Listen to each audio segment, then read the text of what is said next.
Qui n'a pas déjà fait ou fait peut-être encore la confusion entre les céréales du matin type ou et les céréales en tant que catégorie alimentaire d'un point de vue diététique et nutritionnel du terme. Alors, les céréales, c'est quoi au juste? Le blé, le riz, bon, les pâtes, on les fait avec du blé. Le blé, c'est une céréale. Donc, si les pâtes sont une céréale, donc en effet, les n'en sont pas. Mais les pâtes, c'était pas des féculents plutôt. Et le riz, c'est fait avec du blé alors, puisque c'est une céréale, non? Parce qu'il contient l'amidon, c'est ça? Comme la pomme de terre d'ailleurs, qui elle est un légume, non? Non, pas un légume, une tubercule? Ah oui, oh my god, céréales, féculents, amidon. Moi, je sais plus où j'en suis.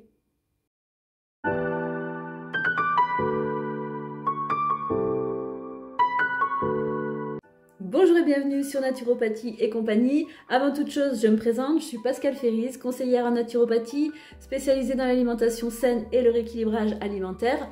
Au quotidien, j'accompagne avec joie et de manière holistique des personnes qui choisissent de reprendre leur vitalité et leur bien-être en main, en révisant ou en optimisant leur hygiène de vie.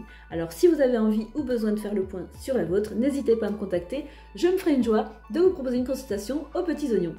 Aujourd'hui, le troisième volet de la série Qu'est-ce qu'on mange que je vous propose depuis quelques semaines est dédié à une troisième catégorie d'aliments et pas des moindres, j'ai nommé les céréales. Nous allons voir ce qui se cache derrière cette dénomination, les aliments qui appartiennent à cette catégorie, ce qu'ils contiennent, ce qu'ils apportent, en bon comme en moins bon, lesquels et comment il faudrait les consommer, bref.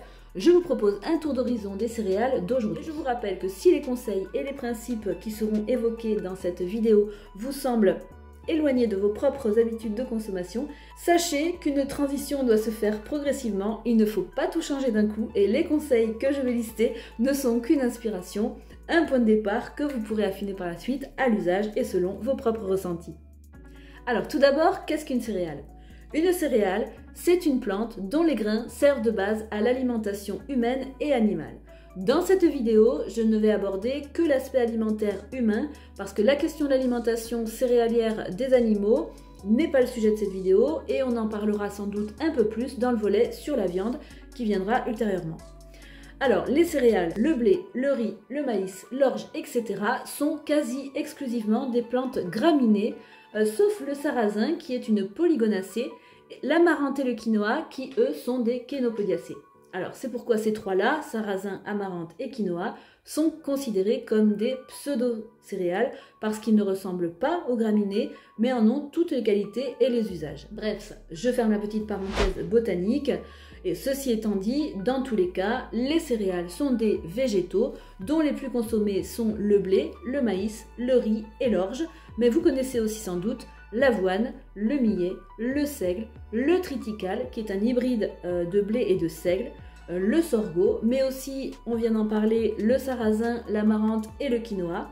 Il en existe d'autres comme le teff, l'alpiste des Canaries, le lacrymajobi, que personnellement je n'ai jamais goûté, que d'ailleurs je ne connaissais pas du tout avant de préparer cette vidéo.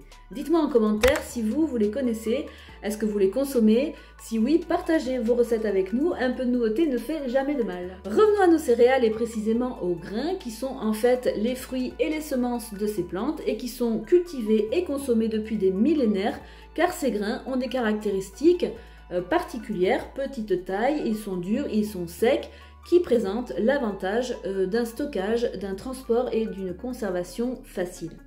Depuis les débuts de l'agriculture, il y a environ 10 000 ans, ils sont consommés aussi bien bruts et entiers, cuits ou germés, que, ça c'est beaucoup plus récent, transformés pour produire des pâtes, du pain, des biscottes ou encore des produits comme les fameuses céréales du petit déjeuner. On en a parlé tout à l'heure. Beaucoup de produits, regardez bien les étiquettes, on trouve souvent amidon de riz, sirop de glucose fructose qui provient du maïs, des polyols et j'en passe. On parle dans ces cas-là de produits transformés, voire ultra transformés, qui sont à éviter à tout prix. Alors, on poursuit. Les céréales sont des grains constitués de plusieurs éléments. Donc tout d'abord, il y a le germe, d'où se développe le grain, puis l'amande, qui est le corps du grain, qui n'a rien à voir avec l'amande, la graine oléagineuse que l'on connaît bien. Cette amande est en majorité composée d'amidon et d'un peu de protéines, donc parfois du gluten, mais on y reviendra, et l'enveloppe que l'on appelle le son. C'est cette enveloppe qui est extraite dans les produits raffinés, ou qu'on dit blancs, et qui sont déjà à ce moment-là des produits transformés d'ailleurs, contrairement aux produits céréaliers complets et demi-complets, à qui on a laissé tout ou partie de cette enveloppe qui est riche en fibres solubles et en minéraux. C'est pourquoi les céréales complètes ou demi-complètes sont préférables aux céréales raffinées. Pourquoi? Eh bien, les fibres solubles sont des prébiotiques qui viennent nourrir nos bonnes bactéries et les minéraux sont essentiels pour les multiples fonctions biochimiques que notre organisme opère à chaque instant. Les céréales s'inscrivent aujourd'hui encore parmi les aliments les plus consommés au monde sous diverses formes qui vont du grain brut, le riz, le quinoa, ou moulus comme les farines, aux formes transformées comme les biscuits, les pâtes, la bière ou les produits ultra transformés, les barres de céréales, les fameux flocons soufflés, caramélisés, sucrés que nous trouvons dans les rayons de nos supermarchés. Mais attention, les céréales sont partout, ou plutôt des parties de céréales, puisqu'aujourd'hui il existe un procédé industriel appelé le cracking, qui consiste à craquer, à éclater le grain, à en fragmenter la matrice en somme, pour en récupérer ces molécules constitutives et les retravailler sous forme de molécules, de poudre ou de sirop, que sais-je, qui seront recombinées pour composer un nouveau produit alimentaire, mais je mets bien des guillemets aux produits alimentaires. Pour citer des exemples de produits issus de la fragmentation de la matrice des grains de céréales, nous avons le gluten qui est extrait de l'amande du blé.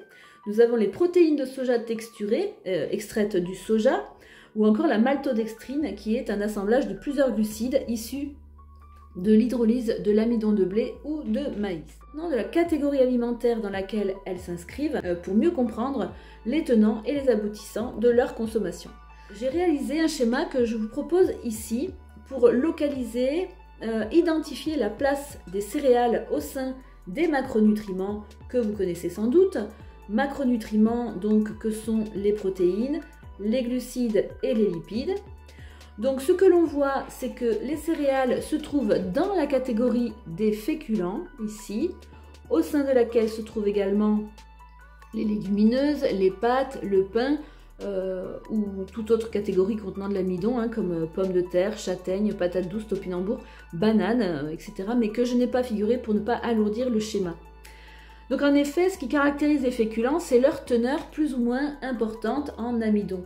Les féculents sont donc des produits amidonnés, et l'amidon étant un polysaccharide de la famille des glucides, les céréales sont donc des glucides.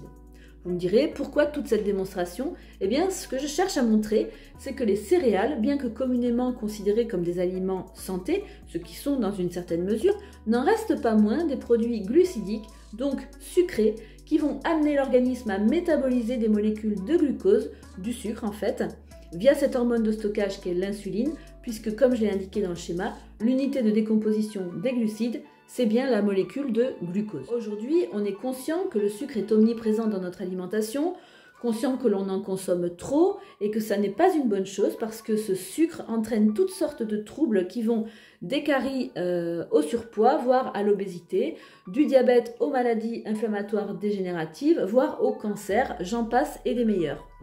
Les céréales sont un support diététique de sucre souvent ignoré. En effet, qui a conscience de consommer du sucre lorsqu'il mange un plat de pâtes, un plat de riz ou encore des flocons d'avoine? Alors, il ne s'agira pas dans cette vidéo de les déconseiller, mais simplement de vous rappeler que les céréales sont des produits sucrés et que dans l'équilibre alimentaire, ils doivent être considérés comme tels et donc consommés en quantité réduite. En effet, autour de la question du sucre, on distingue les sucres simples à absorption rapide et les sucres complexes à absorption lente. Alors, quelle différence y a-t-il entre ces deux catégories? La différence tient à la structure des molécules de sucre. Il y en a de trois sortes. Il y a les monosaccharides, une molécule de sucre, et les disaccharides, deux molécules de sucre, qui sont toutes deux considérées comme des sucres simples ou rapides, puisqu'elles seront décomposées très vite et absorbées par les intestins dans le sang très rapidement. Il y a ensuite les polysaccharides qui sont constitués de plus de deux molécules et qui sont les sucres qu'on dit complexes ou autrefois les sucres lents. Le sucre des céréales est, nous l'avons vu, l'amidon qui est un sucre complexe. Les sucres complexes sont préférables d'un point de vue diététique car ils permettent un passage du sucre de l'intestin vers le sang plus progressif du fait de leur structure moléculaire plus longue à décomposer, mais aussi du fait que ces sucres complexes se trouvent dans des aliments qui contiennent également des fibres Fibres qui ont cette caractéristique, je dirais cette capacité à piéger en quelque sorte ou à retenir un certain nombre de ces molécules, ce qui en échelonne l'absorption. Et qui dit absorption échelonnée dit pic d'insuline moins haut. Or, moins il monte haut et moins il descend bas, car l'insuline est une hormone qui fonctionne, on pourrait dire, en symétrie, hein, c'est-à-dire qu'il y a une corrélation entre son niveau le plus haut et son niveau le plus bas. Et on sait que c'est la glycémie, le taux de sucre dans le sang, lorsqu'elle est basse, qui provoque l'envie ou le besoin de manger et donc entraîne des prises alimentaires superflues et souvent glucidiques parce que c'est ce que demande l'organisme. Une absorption échelonnée est bénéfique pour les raisons que l'on vient de voir, mais d'un point de vue strictement macronutritionnel, c'est la même quantité de sucre qui finira par être absorbée à la fin de la digestion. Alors si l'on a une activité très physique par son métier ou par la pratique soutenue d'un sport, ces importantes quantités de sucre n'auront pas d'impact trop délétère car elles seront consommées par les cellules. En revanche, si, comme en moyenne 38% des Français, vous êtes plutôt sédentaire, alors là, ces apports de sucre en quantité trop importante auront des conséquences fâcheuses. Dans le cadre de mon activité de naturopathe, j'ai parfois en consultation des personnes qui souhaitent revoir leur alimentation, réduire le sucre, voire perdre du poids. Et ce que je conseille régulièrement, c'est une réduction des céréales, pour la raison que je viens d'expliquer. Les céréales, c'est du sucre, et quand on analyse leur présence dans les habitudes alimentaires, on se rend compte qu'elles tiennent, toutes formes confondues, une place vraiment prépondérante. Les pâtes, le riz, le sarrasin, ou le blé noir, souvent utilisé en galette, le maïs, le pain, alors le pain de blé, le pain de seigle, le pain de petit épeautre, les céréales du petit déjeuner, les viennoiseries, les biscuits, les gâteaux, les porridge, très à la mode, mais qui rajoutent quotidiennement de l'avoine, ça reste des céréales. Les boissons végétales à base de riz, d'avoine, d'épeautre, de millet, tous les produits à base de soja, souvent couplés à du blé. Je pense qu'on ne passe pas une journée sans consommer des céréales, en plus de tous les sucres dits simples contenus donc dans les confiseries, les confitures, tous les produits sucrés de l'industrie agroalimentaire. Tout ça fait beaucoup trop de sucre, dont la majeure partie, si vous observez votre alimentation, provient des céréales. Donc pour en avoir le cœur net, essayez de supprimer pendant 24 heures tout produit à base de céréales, vous allez voir, c'est impressionnant. C'est pour ça d'ailleurs aussi qu'il est si difficile de les stopper du jour au lendemain. D'ailleurs, selon moi, il n'est pas question de les supprimer, du moins pas d'un coup, à moins que vous ayez une problématique bien particulière. Il ne s'agit pas non plus de les diaboliser, mais pour les consommer de manière raisonnée, j'ai 5 conseils pour vous que je vais vous donner tout de suite. Le premier, c'est de choisir vos céréales, toutes formes confondues, de qualité biologique et semi-complet ou complet. Ils auront ainsi un indice glycémique plus bas grâce aux fibres contenues dans l'enveloppe du grain. L'indice glycémique, vous savez, c'est la capacité d'un aliment à faire monter le taux de sucre dans le sang. On cherche donc à consommer des produits qui ont un index glycémique bas, inférieur à 50. Pour les farines, sachez que cet index glycémique est inversement proportionnel à l'importance du type. Donc, je vous mets ici quelques correspondances type de farine et index glycémique correspondant. Pour l'orge, on trouve de l'orge mondé et de l'orge perlé. C'est le grain d'orge mondé qui est complet. Celui d'orge perlé a été amputé donc de son enveloppe. Il est donc moins riche en fibres, en minéraux et a donc un index glycémique plus fort. La qualité biologique est impérative car comme l'enveloppe, le son est toujours présent ou en partie présent, si la céréale n'est pas bio, il y a de forts risques que des résidus de pesticides soient sur l'enveloppe du grain, ce qui est ultra nocif pour l'organisme. Le deuxième conseil que je voudrais vous partager, c'est de consommer les céréales ou les féculents céréaliers, les pâtes, la semoule, plutôt au repas du midi avec des légumes et une source de protéines. Pourquoi le midi? Eh bien, d'une part parce qu'il restera une grande partie de la journée pour utiliser ces sucres, et aussi parce qu'il est préférable de manger léger au repas du soir. Voilà. Le troisième conseil concerne le gluten, cette protéine présente au sein de l'amande du grain, de certaines céréales. Le gluten est très inflammatoire pour les intestins, il a tendance à détériorer la muqueuse intestinale, ce qui provoque une série de conséquences délétères majeures en cascade. Si vous ressentez des inconforts, des douleurs abdominales après avoir consommé des produits céréaliers contenant du gluten, choisissez du sarrasin, du maïs, du riz ou du quinoa, du millet ou encore du soja. du sorgho, du fonio ou de l'amarante, qui sont des céréales ou pseudo-céréales sans gluten. Le petit épeautre est un blé ancien qui a une protéine de gluten beaucoup moins inflammatoire. Le petit épeautre contient moins de gluten que les blés modernes, 7% seulement contre 10 à 20% pour les blés modernes. Donc ça fait quand même une différence. Si vous ne souffrez pas de ces désagréments intestinaux, en consommant régulièrement des céréales sans gluten, vous mettez tout de même toutes les chances de votre côté. Comme je l'ai dit, le gluten est une protéine inflammatoire qui vient augmenter l'état inflammatoire global du corps.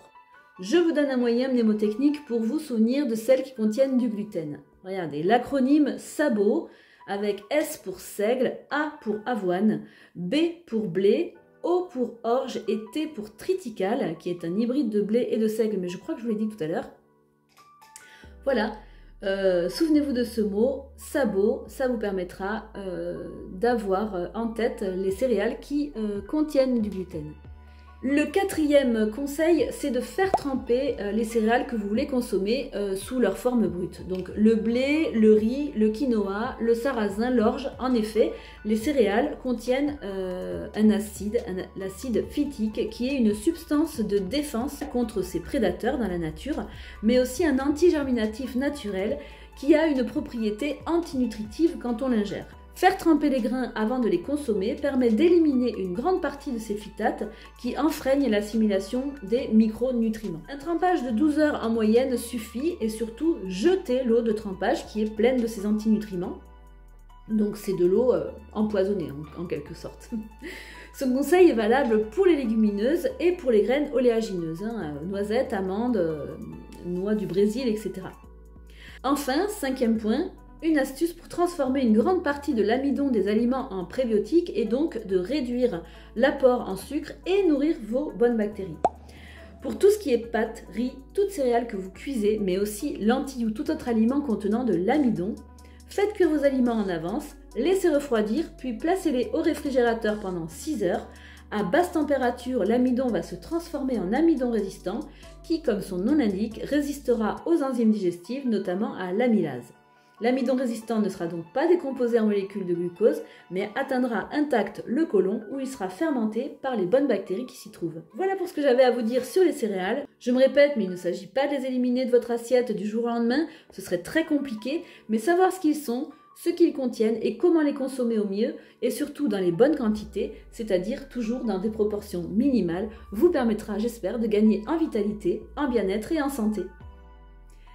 Merci d'avoir suivi cette vidéo, j'espère qu'elle vous aura apporté de l'information, des idées, de l'inspiration. Le mot de passe pour cette vidéo sera... Notez-le dans les commentaires, je saurai ainsi que vous avez regardé ma vidéo jusqu'ici et pour ça, je vous en remercie. Abonnez-vous, likez, partagez cette vidéo si vous pensez que mes propos peuvent intéresser vos proches, mais aussi pour m'aider à faire connaître la chaîne Naturopathie et compagnie. N'hésitez pas à poser vos questions dans les commentaires, j'y répondrai avec grand plaisir. Il est évident que je n'ai pas tout abordé, j'ai oublié des points, c'est sûr et certain. On se revoit très vite, d'ici là, prenez soin de vous, car n'oubliez pas, personne ne le fera mieux que vous. Bye!